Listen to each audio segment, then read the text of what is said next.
Hello and welcome back to episode 5 of Feed the Beast Skies. Between episodes, we moved our water wheel setup just over to the side here, just so it's part of the same sort of area as the machines that it's powering.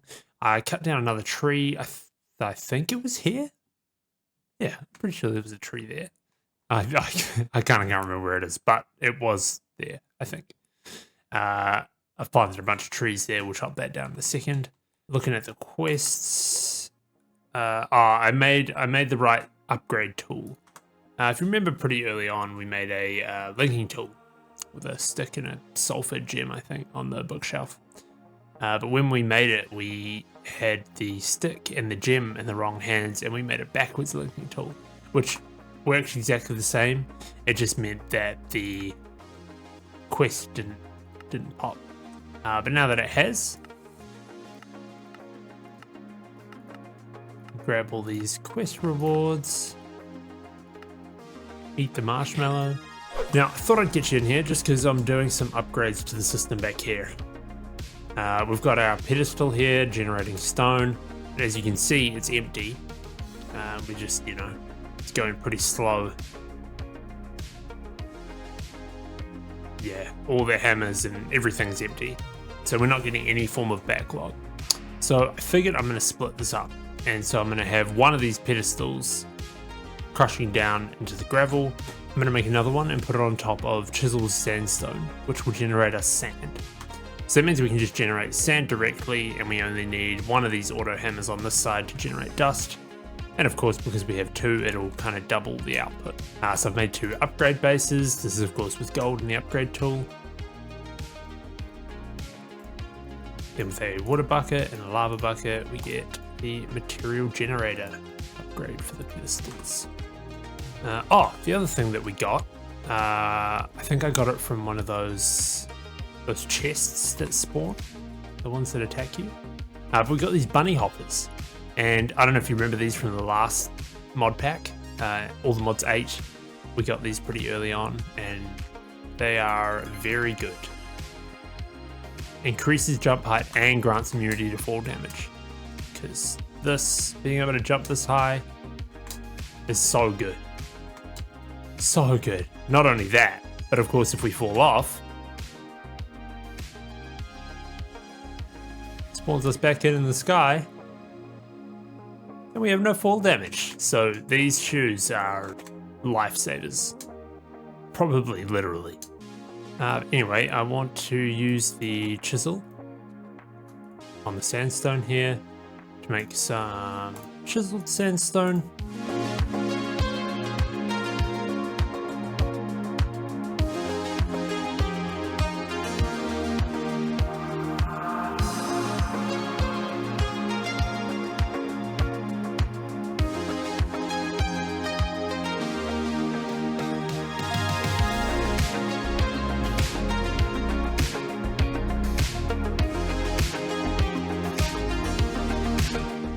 And then in these spots, I'll put sandstone in that side, stone in that side.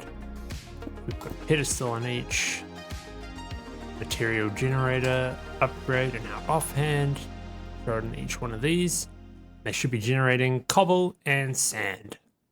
Goes through the auto hammer and gets turned into dust, which goes into the sifter. And in pretty much the same way, the cobble gets auto hammered into gravel, and that goes into the sifters on this side. So that should speed things up, makes it a bit more streamlined. The other thing I'd be keen to set up is we have some pointed dripstone here, and I know we can use this to generate lava. And I'd love to kind of get this set up passively.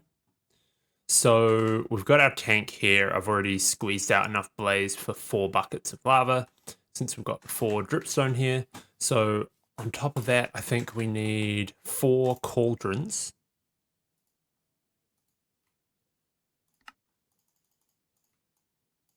And I might use some stone bricks for this, maybe some iron bars too, might look good. And I think I might put it I might put it just here somewhere. Maybe if we have this little 3x3 area here.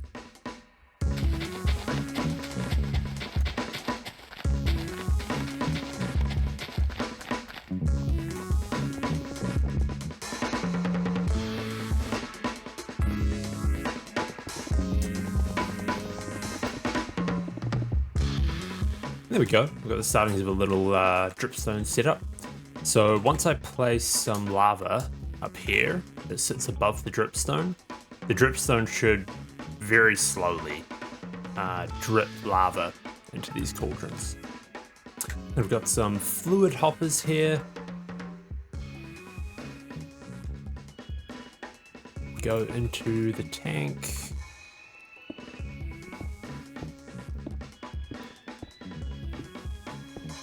So lastly, I just need to put these 4 lava buckets in the top.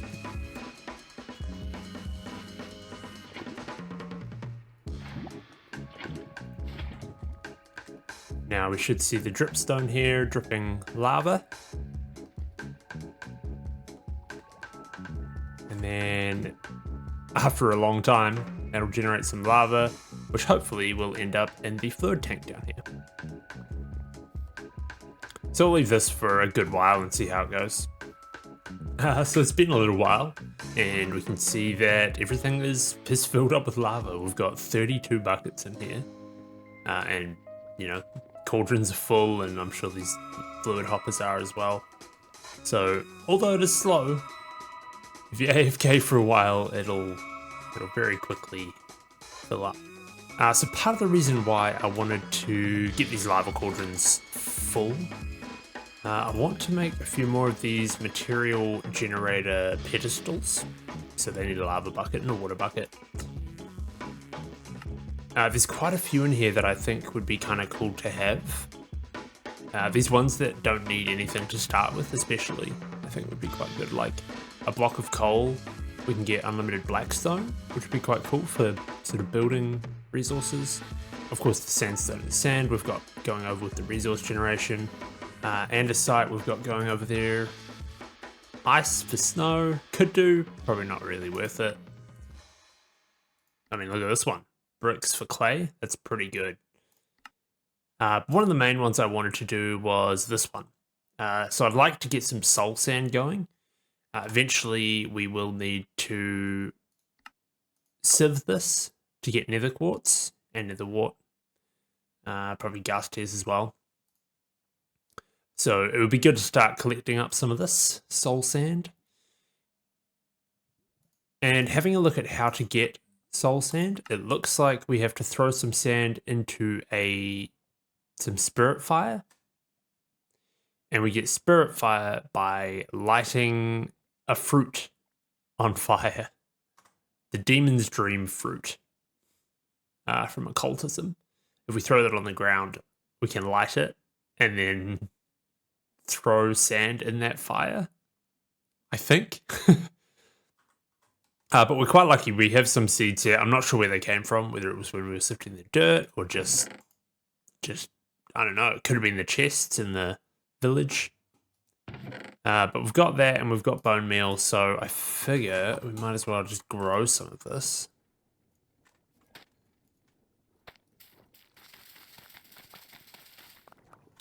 There's a bunch. And if we grab our flint and steel and some sand, if I have it, there we go.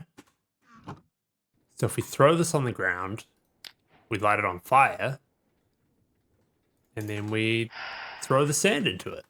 Look at that, Soulsand. I think I can put that out for now because we've got plenty more Demon's Dream fruit in case we need it. Now with the Soulsand, in order to make the soul soil that we need to go below the material generator, we need to haunt it using a bulk haunting setup, I think. Pretty much a setup exactly like this with the fan, except instead of blowing on lava, it will blow on soul fire. So I'll set that up over here somewhere.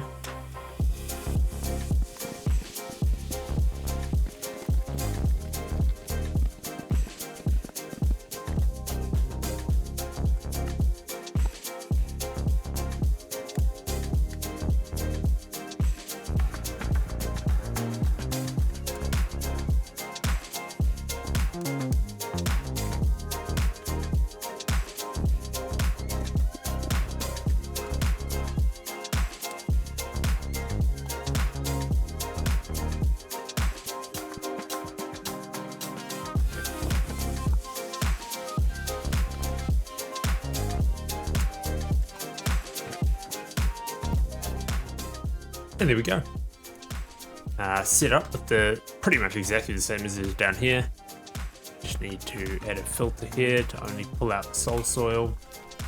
And then I think if we just throw dirt in here, it will load it onto here. It'll get haunted. And we'll get soul soil. Now soul soil will treat pretty much the same as this. If we put the soul soil down, make another pedestal, and there we go. Soulsand. We'll grab a drawer and we will pipe into that.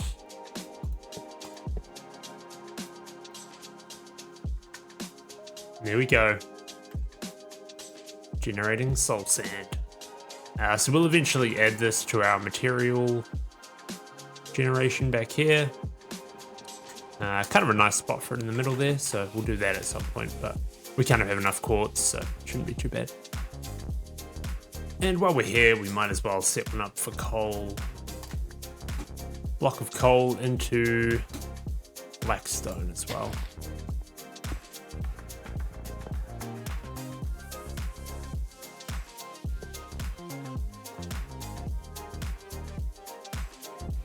Pedestal.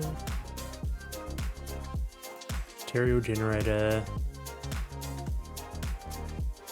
Draw. Here we go. Blackstone. This is going to do pretty well, I think. Nice building block. I mean, if we've set those ones up, we might as well set the clay one up as well, right?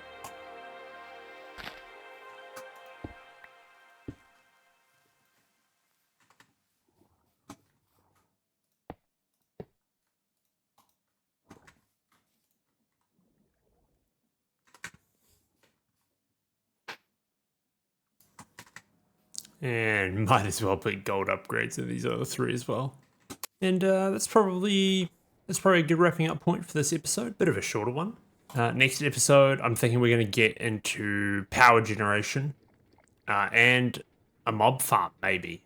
I'm thinking of a way that we can combine the two, which should be pretty cool. Yeah, so thanks for watching, especially if you made it this far. And I'll see you in the next episode.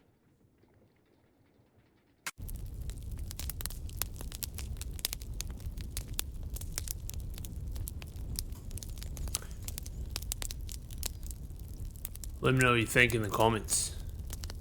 The last couple of videos have been pretty short. Maybe that's better, maybe it's not. Who knows? Either way, if you like the short videos or the long videos, I mean, maybe just subscribe.